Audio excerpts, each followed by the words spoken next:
하나님 말씀 봉독하겠습니다.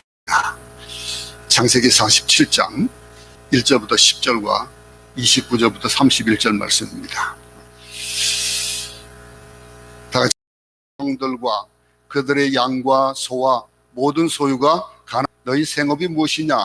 그들이 바로게 이르되 종들은 목자이온데 우리와 선조가 다 그러하니이다 하고, 그들이 또 바로에게 구하되 가나안 땅에 기근이 심하여 종들의 양 떼을 곳이 없기로 종들이 이곳에 거류하고자 왔사오니 원하건대 종들로 고센 땅에 살게 하소서. 바로가 요셉에게 말하되 내 아버지와 형들이 내게 왔은즉 애굽 아버지와 내 형들이 거주하게 하되 그들이 고센 땅에 거주하고 그들 중에 능력이 있는 자가 있거든 그들로 내 가축을 관리하게 하라. 요셉이 자기 아버지 야곱을 인도하여 바로 앞에 서게 하니 야곱이 바로에게 축복하며 그가 나그네 길의 세월이 130년이니이다. 내 나이가 못되니 우리 조상의 나그네 길의 연조에 미치지 못하나 험악한 세월을 보내었나이다 하고 야곱이 바로에게 축복하고 그의 앞에서 나오니라. 29절부터 31절입니다. 이스라엘이 죽을 날이 가까우매 그의 아들 요셉을 불러 그에게 이르되 이제 내가 내게 은혜를 입었거든 청하노니 내 손을 내 허벅지 아래에 넣고 인애와 성실함으로 내게 행하여 애굽의 나를 장사하지 아니하도록 하라. 내가 조상들과 함께 눕거든 너는 나를 애굽에서 메우다가 조상의 묘지에 장사하라. 요셉이 이르되 내가 아버지의 말씀대로 행하리이다. 야곱이 또 이르되 내게 맹세하라 하매 그가 맹세하니 이스라엘이 침상머리에서 하나님께 경배하니라. 아멘. 우리는 요셉에 대해서 말씀을 나누고 있습니다. 그를 일컬어서 우리가 꿈의 사람이다, 또 믿음의 사람이다, 그렇게 그를 칭합니다.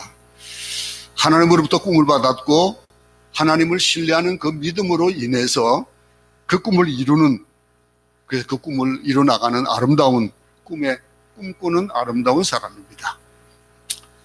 요셉을 바라보면서 우리가 야곱을 바라볼 때나 또 다른 형제들을 바라보면은 참 고개를 갸우뚱할 수밖에 없는 그런 삶이지만은 요셉은 정말로 우리가 보면 볼수록 아름답고 귀하고 정말로 닮고 싶은 그런 사람입니다.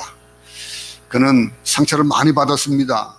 근데 상처를 많이 받았는데도 불구하고 상처가 없었어요. 그만큼 고통과 고난을 받았지만은 상처가 없었다라고 하는 것. 그거는 우리가 보는 눈으로 볼 때는 상처를 받았겠다 하지만은 본인은 상처가 없었습니다. 왜 그랬을까요? 그 이유는 하나님으로부터 꿈을 받았고 그 꿈의 출처도 알고 그 꿈의 미래도 알고 모든 것들을 알기 때문에 그는 그랬습니다. 근데 그의 외형적인 것을 볼 때 그랬지만은 또 우리가 그 내면적인 것을 보면은 그 요셉을 향해서 뭐라고 칭할 수 있을까요? 그는 정말로 사랑의 사람이다, 또는 용서의 사람이다 라고 할 수 있을 겁니다. 왜냐하면 그 용서한다는 자체, 그 용서한다는 것이 우리가 생각할 때에 그가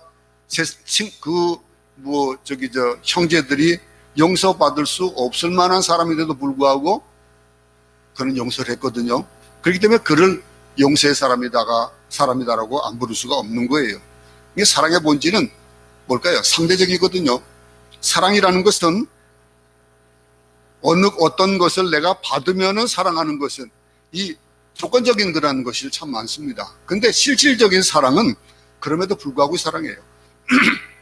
하나님께서 우리를 사랑하시는 그 사랑이 바로 그런 사랑이 아니겠습니까? 그럼에도 불구하고 그 하나님의 그럼에도 불구하고의 사랑을 받은 사람이 바로 요셉이에요. 우리가 지난 시간에 우리 중요한 두 가지를 공부했습니다. 한 가지가 뭡니까? 하나님은 약속을 반드시 지키는 분이다라고 하는 것.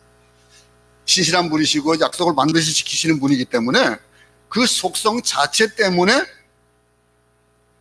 하나님께서 약속을 지키지 않을 수 없는 거예요. 그 속성 자체가 그런 약속을 지키시는 신실하신 분이니까 내가 아무리 자격이 없고 하나님이 원하는 대로 따라가지 않는다 할지라도 그게 상대적인 사랑이 아니기 때문에 절대적인 사랑이기 때문에 신실하셨던 거예요.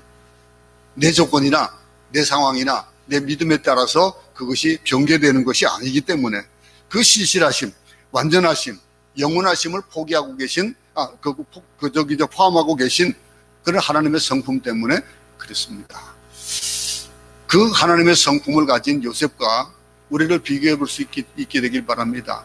그러면은 우리는 그냥 발꿈치도 따라갈 만큼 그렇게 우리가 그런 성품을 가지고 있지 못하다라고 하는 것들을 잘 알게 될 겁니다. 조금만 우리가 불이익을 줘도 그냥 바로 하고. 근데 하나님은요, 끝까지 기다리시는 거예요. 우리가 아무리 그렇게 부족해도 원하는 대로 하나님이 원하시는 대로 따라가지 못한다 할지라도 하나님이 원하시는 사람으로 우리를 만들어 가시는 거예요. 연단해 가시고, 그러면서 원한 것을 징으로 깎고, 그러면서 둥그렇게 만들어 주시고, 하나님께서 원하시는 그 삶을 살게 만드는 거예요. 근데 그러기 위해서는 기다림이라는 게 필요하거든요. 근데 기다린다는 거 참 속상한 일이에요. 참 기다리는 거 얼마나 힘듭니까? 저는 그래도 조금 참을 줄을 안다라고 하는 그런 생각을 해보겠는데, 저도 마찬가지로 어떨 때는요, 참 못 기다릴 때가 많아요. 막 그냥 급하게 그럴 때가 많은데, 속도 많이 상하시는 하나님의 입장에서 보면은 우리도 참 얼마나 애탈까요? 근데 하나님 기다리시는 거예요. 그러면서 약속을 지키시는 그 하나님. 약속을 지키기 위해서는 무엇이 있어야 될까요? 약속을 지킨다라고 하는 거 지난 시간에 뭐라고 얘기했습니까? 능력이 있어야 약속을 지킨다고 그랬습니다. 능력이 있는 사람이 그 약속을 지킬 수 있는 것이지, 공수표가 되어버릴 수밖에 없는 그러한 약속들을 우리는 참 자주 합니다.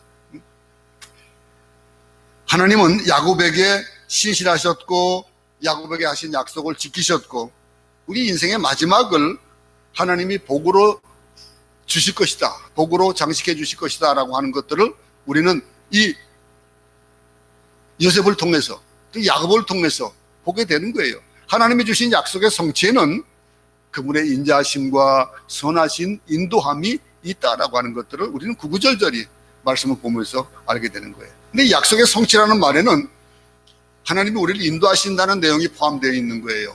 왜냐하면 그 약속의 성취를 받을 그런 자격을 우리가 가질 수 있기 위해서는 우리를 만들어 가시는 거거든요. 그러니 약속의 성취를 이루신다라는 말은 우리가 그것을 받을 만한 그릇이 되어질 때까지 기다리시고 또 그렇게 하게 만들어 가신다는 거거든요. 우리가 시편 23편 6절의 말씀을 잘 기억할 겁니다. 한 번도 나를 잊지 않으시고 선한 길로 인도해 주신다라고 하는 거예요. 근데 어떨 때는 우리가 그것이 선한 길이라고 느끼지 못하고 지나가지만 결국을 보면은 선한 길이었던 때가 얼마나 많습니까? 자, 오늘 야곱으로 돌아옵니다. 야곱은 요셉이 살아있다는 소식을 들었습니다. 얼마나 기뻤을까요? 반신반인가, 아직도 얼굴을 보지 않으면은 그래도 믿기 어려운 그런 마음도 가지고 있었을 거예요. 회복되기 시작합니다. 이제는 삶에 그냥 아무 의미가 없는 것 같은 그런 삶인데, 이제는 요셉이 살았다고 그러니까 얼마나 이제 회복되어지는 거예요. 그게 자기가 살던 그 거처를 정리하고 가족들과 함께 짐을 싸서 이민을 갑니다. 거기 하나님의 인도하심이 있는 거예요. 그 인도하심을 어디에서 볼 수 있습니까? 요셉이 팔려갈 때부터, 그때부터 계획하심이 있었던 것, 그 인도하심이 지금 돌아보니까 더 확실하게 알 수 있다고 하는 거예요. 나는 내 아비의 하나님이니 애굽으로 가는 것을 두려워하지 말라. 너로 큰 민족을 이루게 하리라. 요셉이 살아있다는 얘기를 듣고 그 밤에 그것을 긴가민가 의심하고 있을 때 하나님께서 나타나셔서 그렇게 말씀하신 거예요. 그 말씀을 들은 이 야곱의 마음은 이제는 그냥 얼마나 불탈까요? 빨리 만나고 싶어서. 그 하나님께서 인도하시는 그 인도하심이 이 지상에만 있는 게 아닙니다. 천국까지 우리를 인도하시는 그 인도하심, 반드시 약속을 지키시는 그 하나님, 반드시 우리를 천국까지 이끌어 가시는 그 하나님을 우리는 믿는 겁니다. 오늘 본문에 발견하는 것은 그러면 하나님의 인도하심이라는 그 뜻이 뭐냐, 그 우리를 인도하신다는 뜻이 무엇이냐라고 하는 것. 하나님의 인도는 하나님이 우리를 모든 것을 채우시고 공급하신다는 뜻이에요. 오늘 1절을 보겠습니다. 요셉이 바로에게 가서 고하여 이르되 내 아버지와 내 형들과 그들의 양과 소와 모든 소유가 가나안 땅에서 와서 고센 땅에 있나이다 하고, 드디어 이스라엘이라 불리는 야곱이 가족을 데리고 가나안에서부터 이제 고센 땅에 왔습니다. 가까이 온 거예요. 드디어 이 사실을 이제 요셉이 왕에게 아뢰입니다. 보고합니다. 그리고 형제 중에서 5명을 취해서 그 5명을 데리고 왕을 아련하는 거예요. 아련하는 자생 장소에서 얘기하는 그 내용이 바로 2절부터 4절입니다. 다 같이 보겠습니다. 2절부터 4절 말씀입니다.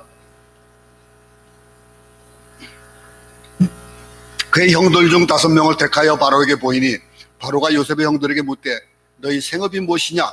그들이 바로에게 대답하되 종들은 목자이온데 우리와 선조가 다 그러하나이다 하고, 그들이 또 바로에게 구하되 가나안 땅에 기근이 심하여 종들의 양떼를 칠 곳이 없기로 종들이 이곳에 거류하고자 와사오니 원하건대 종들로 고센 땅에 살게 하소서. 요셉의 형들은 요셉의 고치를 받아서 왕에게 구하였습니다. 요셉은 애굽의 총리 대신으로 있기 때문에 애굽에서 제일 좋은 땅이 어디지 아는 거예요. 그 고치를 받았습니다. 그래서 고센에 있기를 원한다. 그들이 고센이 어떤지 어떻게 알아요? 그 고센에 있는 이유가 있는 거예요. 고센을 정한 이유가, 고센은요 그 애굽의 중심이 아닙니다. 변두리입니다. 변두리고 요셉은 형들을 통해서 그 땅을 말하라고 하는데 그 이유가 뭘까요? 하나님께서는 우리에게 좋은 것을 주십니다. 부모가 자녀들에게 좋은 것을 주듯이 우리 모두에게 좋은 것을 주시듯이 이렇게 하나님께서는 이 가족들에게도 제일 좋은 땅을 주시는데 왜 고센 땅이냐라고 하는 것을 한번 이유를 보면은 한 3가지 정도 이유가 있을 겁니다. 그 고센 땅은 창세기 46장을 보면은 그러면은 목축업하기에 가장 좋은 그런 땅이다라고 하는 것을 알 수가 있어요. 앞에 46장에서 보여줬던 그런 내용들. 이 가족은 선조 때부터 목축업을 했습니다. 목축업을 하고 그래서 요셉은 목축업을 하기에 아마 좋은 땅을 골랐을 거예요. 또 한 가지 이유는 고센 땅에는 애굽 사람들이 살지 않는 변두리예요. 그러니 이 애굽 사람들이 사는 땅이 아니었기 때문에 이 아버지와 또 가족들이 애굽 사람과 섞여 살지 않도록 독립해서 살 수 있도록 만들어준 거예요. 그 변두리에서.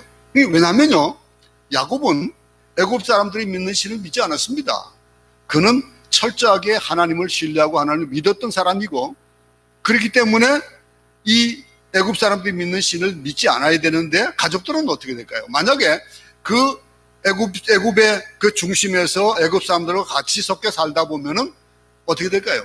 그들의 문화를 따라야 되고 그들의 신을 따라야 되고 그런 거예요. 그러니 하나님께 예배해 드려야 되는데, 그래서 그들의 풍습과 언어가 있고 문화가 있기 때문에 변두리를 만들어 놓으신 거예요. 그 잘 지킬 수 있는 땅이, 그것을 지킬 수 있는 땅이 고센 땅이에요. 모국어, 또 전통, 동질성을 유지할 수 있는 땅이, 하나님을 섬길 수 있는 땅이 바로 고센 땅이라고 하는 거예요. 여러분, 우리는 해외에 살고 있습니다.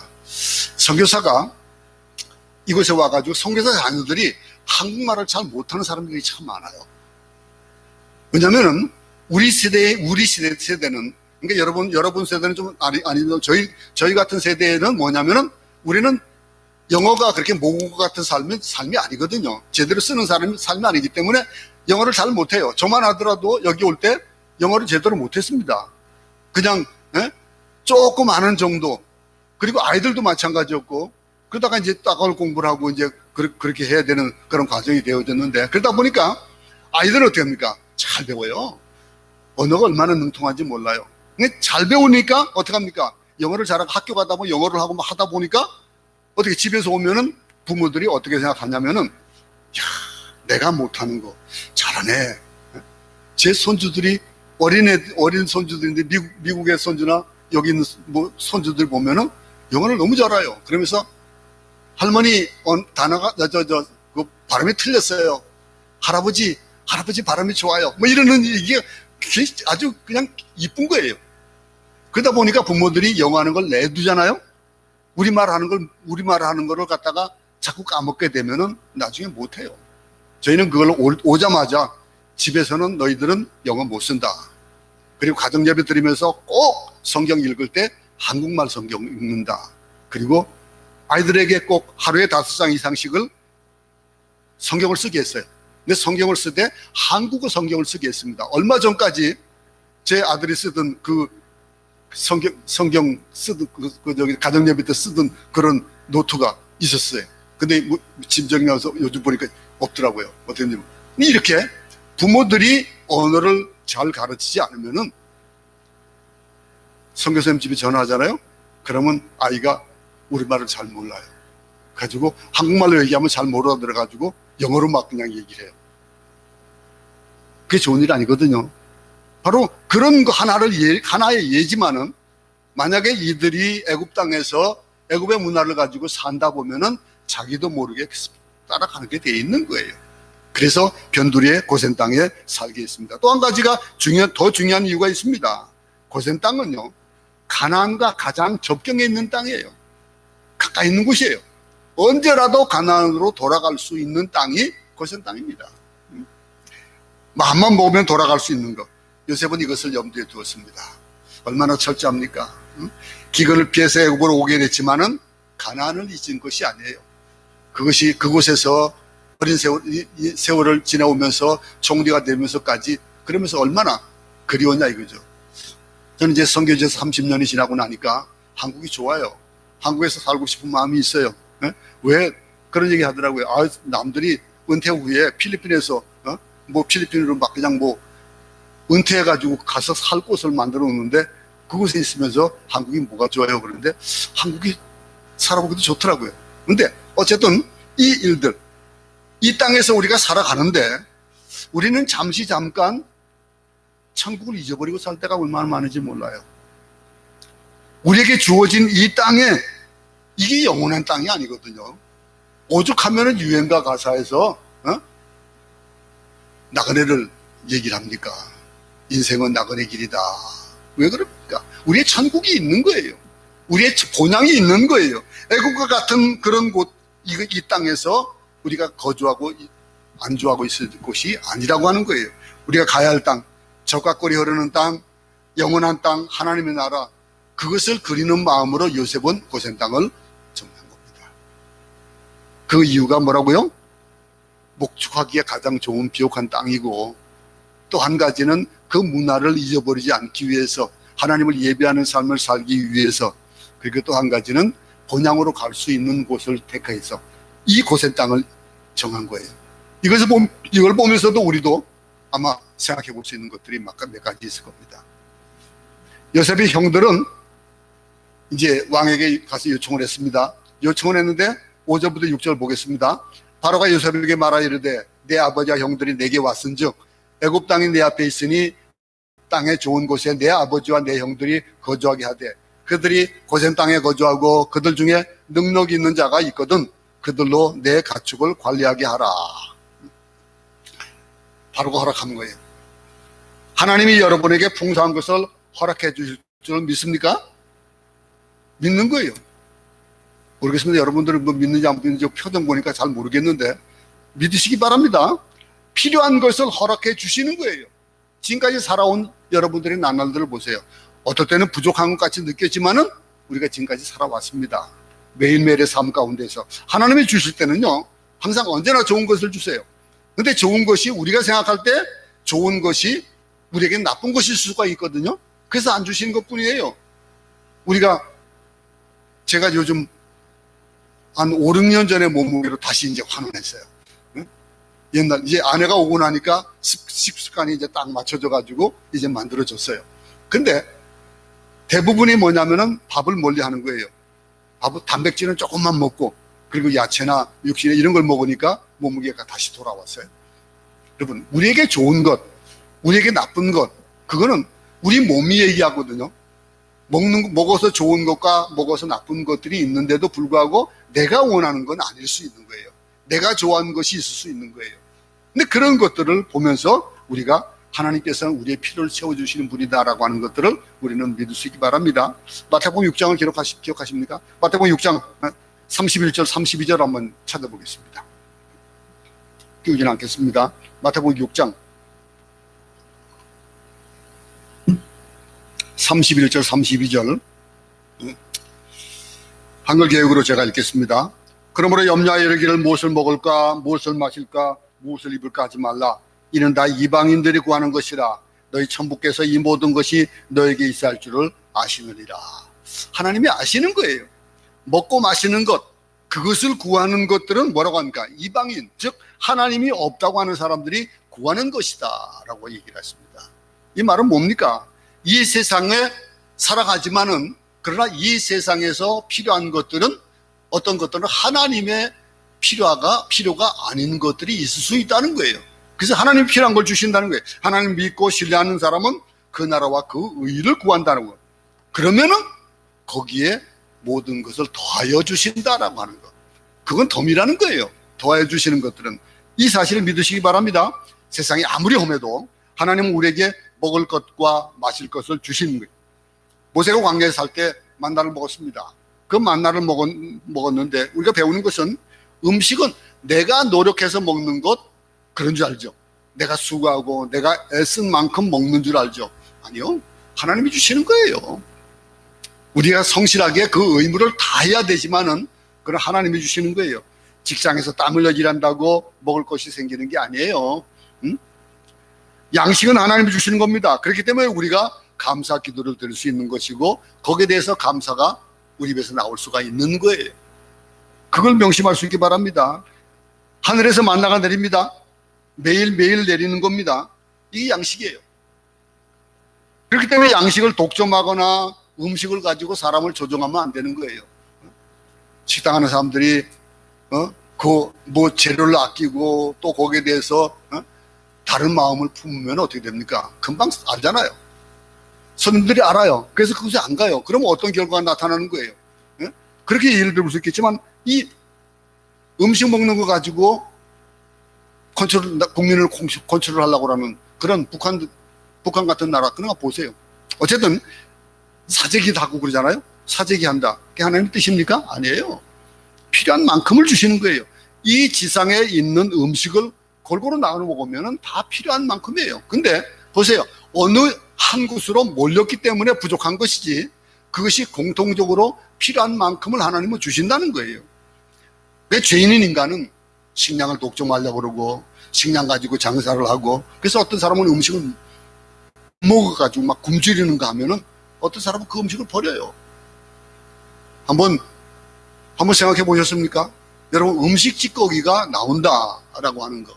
그러면 음식 찌꺼기가 안 나올 수가 없겠죠. 그런데 그것을 우리는 남아서 버리지만은 못 먹어서 굶는 사람들이 아직도 있다는 거예요. 아사하는 백성들이 있다는 거예요, 지금. 그러니 음식은 하나님이 주시는 것, 일용할 양식을 주신다라고 하는 것, 양식의 본질은 하늘에서 온다는 것들을 우리는 명심할 수 있기 바랍니다. 그러다 그렇게 생각하면 어떻게 되는 겁니까? 감사가 나오는 거예요. 그렇게 생각할 수 있기 때문에 감사하는 겁니다. 우리가 절대로 이것을 잊지 않으면 굶는 법이 없는 거예요. 이것은 만나의 법칙을 알고 나면 삶의 법칙을 알게 되는 거거든요. 이 주인을 알고 그 주인이 기뻐하시는 것이 무언가를 우리가 취하면은 그러면 주인은 우리에게 필요한 것들을 다 알고 주신다는 거예요.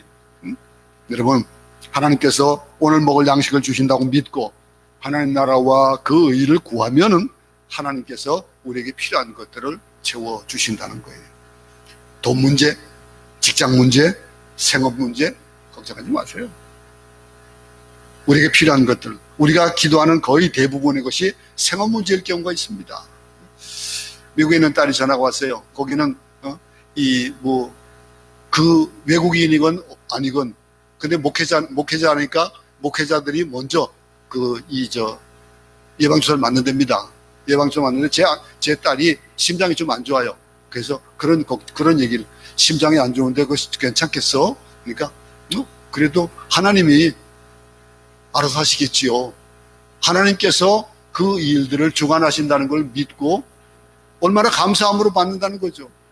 목회자니까 먼저 맞는 그런 일들, 목회 사모로서 맞는 일, 이런 것을 얘기하면서 제가 그랬어요. 그래, 하나님이 너를 기뻐하시면 데려가시는 거고 하나님이 더 있게 하시는 것은 하나님께서 계획하신 것이 있으니까 그래 라고 하는 얘기를 어젯밤에 그런 얘기를 나눴었습니다. 어쨌든 우리가 기도의 순서를 한번 바꿔보세요. 그 방법을 한번 바꿔보세요. 먼저 그 나라와 그 의를 구하면은 이 모든 것을 더하여 주신다 그랬습니다.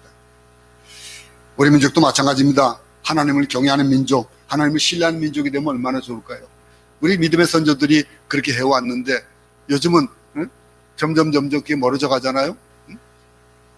우리 삶 속에서도 뭐 국회가 예산의 10분의 1을 떼어가지고 하나님께 드리고 그것을 가지고 가난한 사람들을 나눌 수 있으면 얼마나 좋을까요?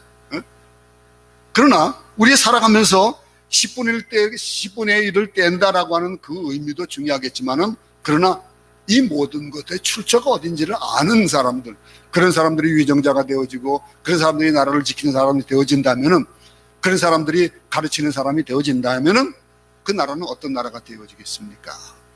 대포나 핵무기가 없어도 얼마든지 잘 살 수 있는 나라가 되지 않겠어요?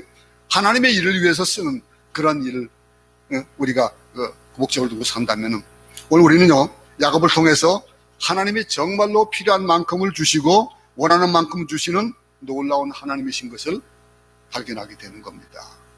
한번 성경 한 구절 또 한번 찾아보겠습니다. 빌립보서 4장 19절입니다. 우리가 잘 외우는 말씀이기도 하겠죠. 나의 하나님이 그리스도 안에서 영광 가운데 그 풍성한 대로 너희 모든 쓸 것을 채우시라 그랬잖아요. 그렇죠?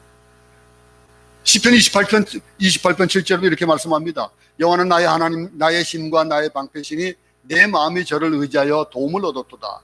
그러므로 내 마음이 크게 기뻐하며 내 노래로 저를 찬송하리로다. 여러분, 하나님의 살아계심을 믿는다면은 두려워하지 않는 겁니다. 두려워하지 마십시오.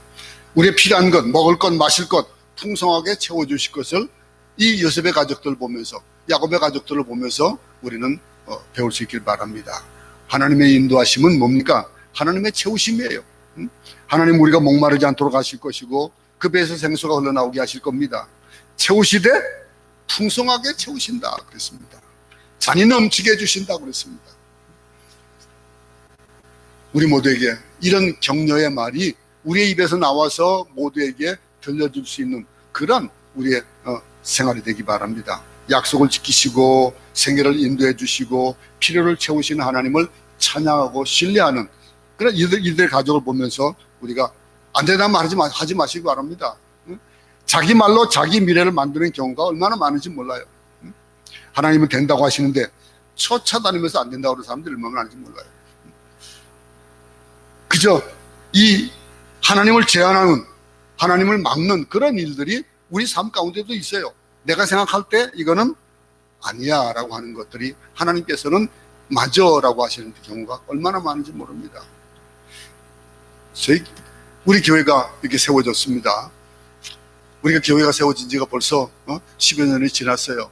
근데 처음에 교회를 세울 때 그랬었어요. 제가 하나님 앞에, 하나님 선교사가 한인교회까지 세워서 한인교회를 왜 해야 됩니까? 이렇게 여쭤봤었어요. 근데 주위 분들을 통해서 또 하나님의 음성을 통해서 이 교회가 필요한 것들을 알려주셨고 우리 교회가 그 일을 해왔어요. 지금 코로나 때문에 잠시 주춤하고는 있지만은, 그리고 이제 성도들이 이제 한국으로 들어가는 바람에 몇 명 남지는 않았지만은, 그러나 우리가 이 땅에 이 교회를 세우고 해야 될 일들, 하나님 말씀을 직접 선포하는, 선교하는 그런 교회가 되어지게 하시는 이 일이 하나님이 계획하시는 것이고 하나님에게 우리에게 주시는 것이다라고 한다면은 어디 있습니까? 우리는 특기를 하나씩 가질 수 있기 바랍니다. 어떤 특기냐면요, 순종하고 따라다니는 것. 하나님이 하라시면 하는 대로 하는 그런 무조건적인 순종하는 것, 그거밖에 없는 거예요. 앞으로도 우리 교회를 어떻게 인도하실지 하나님의 인도하심 따라서 저는 그렇게 살아갈 겁니다. 하나님의 사인이 지금도 있어요. 조금씩 있는 것을 지금 저는 목도를 합니다. 앞으로 어떻게 이루실 것 같다라고 하는 것들을 저는 느껴요. 그 일이 분명히 저는 하나님께 순종하면 그 일은 순종하게 잘 이끌어 나가실 것이라는 거예요. 우리 교회가 마땅히 해야 될 일들, 우리 성도들이 앞으로 해야 될 일들이 보인다는 거죠. 여러분, 그런 그 사명에 대해서 눈 뜰 수 있기 바랍니다. 어렵고 힘든 일이지만은 상관하지 않고 하나님이 원하신다면 순종하는 삶을 우리가 살아가야 된다는 거예요. 그러면은 여러분들 통해서 그 복줄기, 복의 물줄기가 여러분을 통해서 또 여러분 인생을 통해서 흘러 넘쳐나서 모두들에게 적시고 남음이 있다라고 하는 것들을 믿으시기 바랍니다. 우리 교회가 꼭 이 땅에 필요한 교회라고 믿습니다. 여러분 한 사람 한 사람이 이 교회에 꼭 필요한 사람이라고 믿습니다. 그만큼 자부심을 가지고 살아야 되는 거예요. 이 땅에 필요한 사람, 교회가 필요로 하는 사람, 하나님이 필요로 하는 사람, 복의 통로로 삼아가는 이 일들에 여러분들이 조금도 흔들림 없기를 바랍니다. 여러분, 여러분들의 삶이 퍼질 수 있기 바랍니다. 점점 퍼져나가는 그런 자꾸 오므려드는 것이 아니고 점점 더 펼쳐가는, 더 커져가는 그런 생활이 되기 바랍니다. 그렇기 때문에 어떻게 될까요? 자연히 얼굴이 펴지겠죠. 얼굴이 펴지고 우리 삶이 펴지고 생활이 바뀌어지고 여러분들의 수입이 달라지고 하는 이런 일들이 하나님을 신뢰하고 믿으면은 순종하면은 그렇게 되어진다라고 하는 것들을 이 가족들 보면서 아시기 바랍니다. 야곱은 뭐라고 얘기했습니까? 내가 지난 세월이 정말로 너무 허목했다 이거예요. 이 세월을 어떻게 살았는지 모른다 이거예요. 나그네 길에 정말로 얼마 되지 못하지만은 정말 험악한 세월을 살았습니다 라고 고백하잖아요. 그죠? 절대로 부정적인 생각을 하지 마시기 바랍니다. 비판적인 생각도 하지 말고 필요를 채우시는 하나님, 인도해 주신 하나님, 위대한 하나님을 여러분들은 신뢰하고 순종할 수 있기 바랍니다. 99%의 불가능을 보지 말고 1%의 가능성을 보고 살아가는 우리 모두, 우리 기도를 응답해 주신 하나님을 믿으시기 바랍니다. 그렇게 하면은 우리 민족이 살 것이고 세계가 살 것이고 하나님을 의뢰한다면은 참 우리 민족이 잘 돼야 될 거예요. 참 속상한 일이 참 많은데 근데 하나님만 생각하면 희망이 있는 거예요. 여러분 한 사람 한 사람 생각하면 희망이 있는 거예요. 홍해를 가르시고 또 광야에서 40년 동안에 살게 하시고 적과 꿀이 흐르는 땅으로 돌아가게 하시고 가나안의 7족속을 멸하게 하셨던 그분이 하나님이시라는 것. 이 이스라엘 백성들이 처음에 만들어지게 된 그 동기를 보세요. 아브라함을 통해서, 이삭을 통해서, 이 야곱을 통해서, 이 요셉을 통해서, 이 12지파를 통해서 이렇게 만들어져 나가는 거예요. 사망 권세를 깨뜨리고 천국을 여시고 우리 하나님의 자녀로 만들어주신 하나님의 놀라운 구원의 섭리를 선포하는 그런 우리의 삶이 되기 바랍니다. 그 일을 위해서 우리는 부름을 받은 사람이다라고 하는 것을 잊지 마시기 바랍니다. 7절부터 10절까지 말씀 보겠습니다. 다 같이 합독하겠습니다. 시작. 요셉이 자기 아버지 야곱을 인도하여 바로 앞에 서게 하니 야곱이 바로에게 축복하며 바로가 야곱에게 묻되 내 나이가 얼마냐? 야곱이 바로에게 하되 내 나그네 길의 세월이 130년이니이다.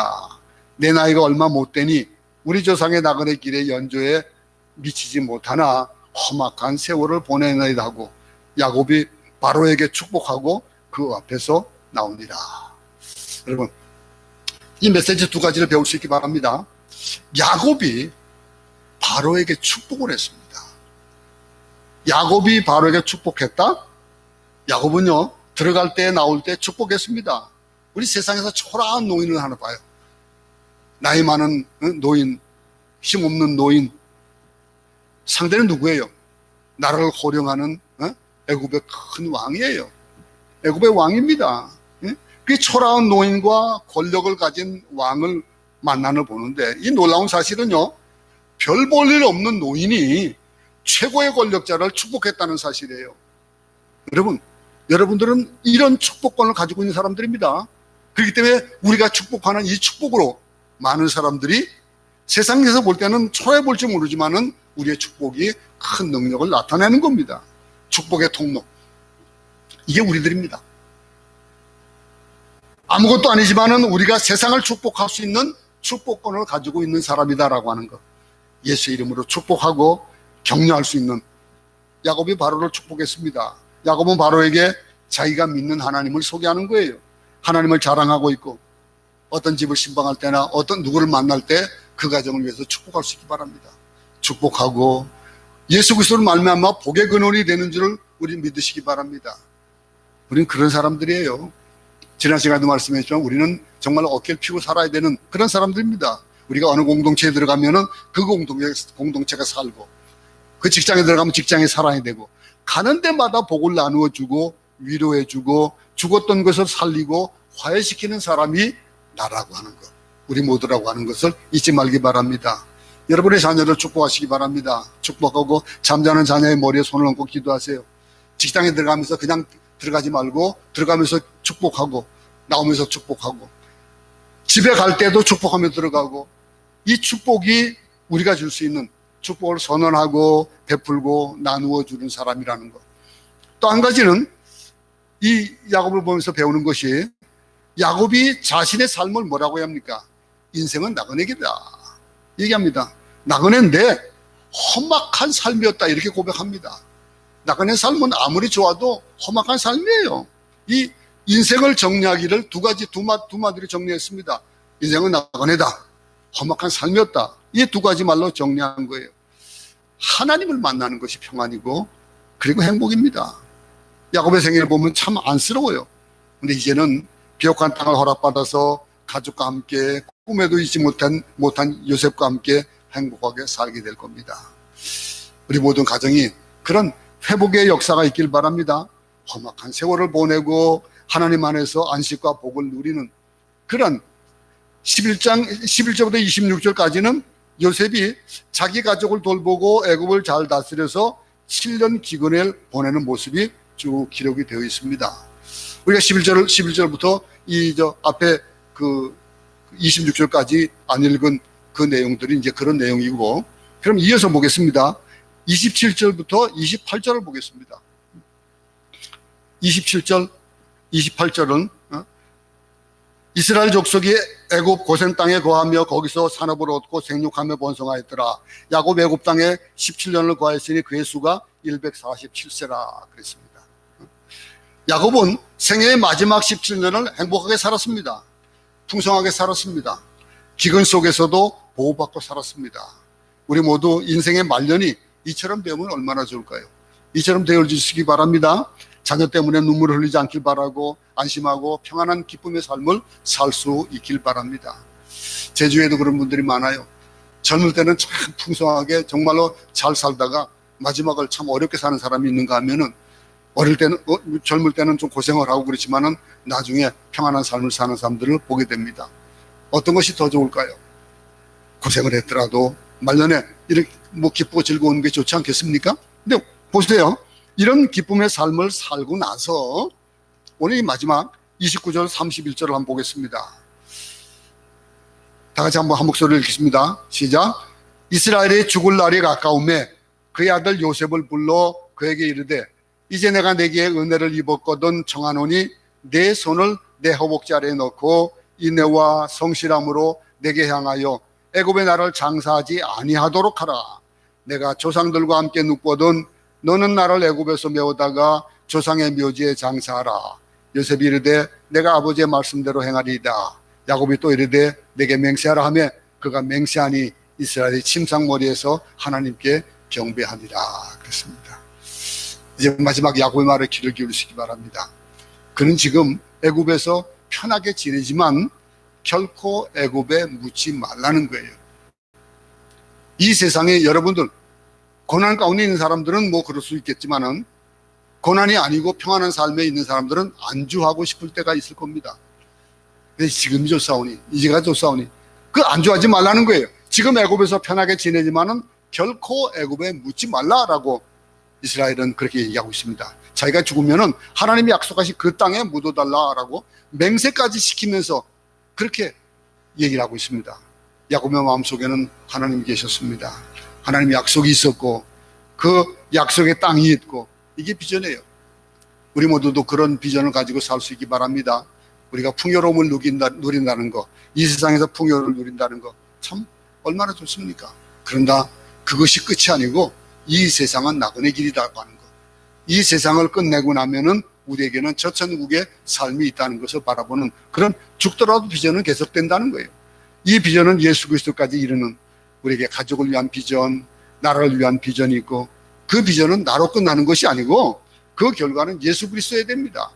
나로부터 내 자녀에게까지, 그 자녀의 자녀에게까지 그 비전이 이어지는, 그의 나라와 그 의가 이루어지는 영광스러운 그 비전이 곧 나의 비전이고 여러분의 비전이고 여러분의 가족들의 후손들의 비전이 되어지기를 간절히 바랍니다. 이스라엘이 이렇게 확고하게 가졌던 그런 비전을 가지고 이 한 주간 또 남은 날들을 살아갈 수 있기 바랍니다.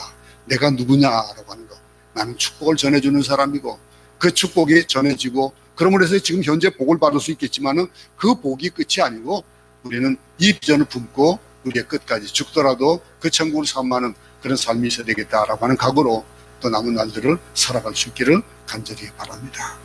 하나님 아버지, 고개 숙인 당신의 사랑하는 종들을 안수하여 주옵소서.